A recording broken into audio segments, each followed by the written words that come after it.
Another issue where the U.S. and Europe are on a collision course involves economic competition.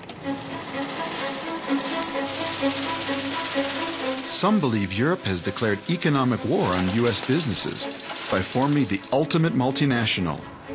It's called the European Union, the EU, and it's emerging as a new superpower on the world economic stage. What began as a group of 6 nations today encompasses 25 countries, many from the former Soviet bloc. It reaches from Ireland to Lithuania, from Finland to Greece, and it's still expanding, with Romania, Bulgaria, and Turkey likely to join in years ahead. With a current population of 450 million people, it's now the most profitable consumer market in the world and growing every day. Headquartered in Brussels, Belgium, the EU has been battling U.S. corporate giants for years, and the Americans keep losing. The EU killed General Electric's mega merger with Honeywell for violating European antitrust laws. The EU fined Microsoft more than $600 million for monopolizing the market in Europe. MCI, Sprint, Intel, Coca-Cola, they all had deals quashed by the EU Eurocrats in Brussels. The latest defeat involved the hugely profitable cosmetics industry. In 2004, the European Union banned the sale of cosmetics that contain chemicals suspected of or known to cause cancer, birth defects, or impaired fertility. That seems reasonable enough, but it turns out that includes the vast majority of beauty products made by American companies.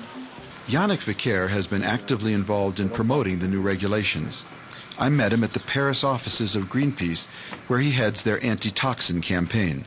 So, in the wake of this new EU ruling, American cosmetic companies that want to sell their products within the EU zone to this huge market are adjusting their cosmetic formulas. This is indeed what they're going to have to do. The Europeans are throwing down the gauntlet to U.S. companies. Those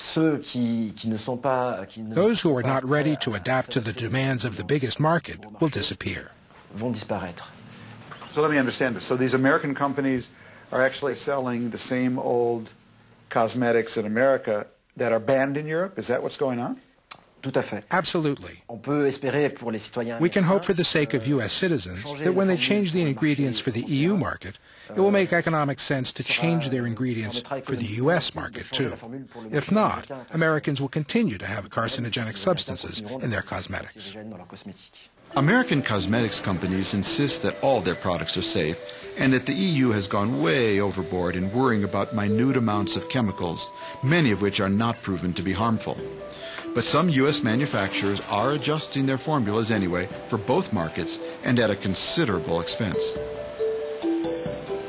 But the fact is, this cosmetics legislation, it's just the tip of a really huge iceberg. The EU is now completely revising its rules regarding thousands of potentially dangerous chemicals found in virtually every consumer product imaginable, from televisions and car seats to clothes and baby toys. What's going on here? It's an attempt by the European Commission to regulate the terms of all global commerce, essentially. Mike Walls is a spokesman for the American Chemistry Council. So what are they saying? That we're going to set the rules. We'll set the rules for not just chemicals per se, but all the products that are made with chemicals. You can't make a computer chip without chemicals. You can't make a car without chemicals. We're talking about sweeping regulation. And in fact, Tom, more than 30 governments in the World Trade Organization have expressed their concern to the European Commission. There has been a huge lobbying effort carried out by both the U.S. companies and the Bush administration on the EU, but the U.S. will have to comply. Now, I've been to this play before in Japan. Japan said, American cars with red bumpers are really dangerous, and the Japanese use that really to keep American cars out of their market. Suddenly you've discovered that American cosmetics causes threat to people's lives here. That sounds to me a little bit like a hidden trade barrier. The right for citizens to protect their health, because we Europeans value it, cannot be considered a protectionist barrier. Now you're telling me you're going to ban American cosmetics, which may or may not cause some kind of cancer. Meanwhile, every time I eat in a restaurant here, someone has been sitting next to me smoking. I feel I need to go have a chest x-ray afterward from all the indirect smoke. I mean, from something that is proven to cause cancer, which is cigarettes. I don't get that. On this question of tobacco, in France there is a law. It's very badly implemented because the French aren't very disciplined. But chemical products can contaminate the whole environment and the food chain, and thus the whole of humankind. The new regulation makes a fundamental assumption that environmental problems are due to chemical exposures. There's no foundation to that assumption. It will increase cost to producers globally. It will increase cost to consumers as a result, and ultimately may have an effect on jobs. I believe Europe is trying to establish economic standards for the world, and in doing so, establish its primacy in international affairs. Where do you think, in light of all that, the U.S.-EU relationship is going to go? It's a head-on collision between Europe and the United States. We have an enormous consumer market that places us in a very advantageous position.